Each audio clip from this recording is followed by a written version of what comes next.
grek kaya tugu Sinukarta Narendra Dwarawati Maha Prabu Sri Bathara Kresna.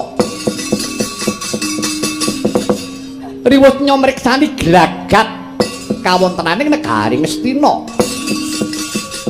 Ingkang tetela Pasewakan Agung wus suwung datan wonten ingkang kepareng lenggah.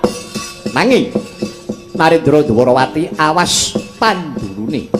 Ing mriku kados wonten gedhebuking lampah playuning para pawongan tan asanes para kadang sata Kurawa ingkang rikala semana wis angepung kelawan Narendra Dwarawati Prabu Sri Bathara Kresna.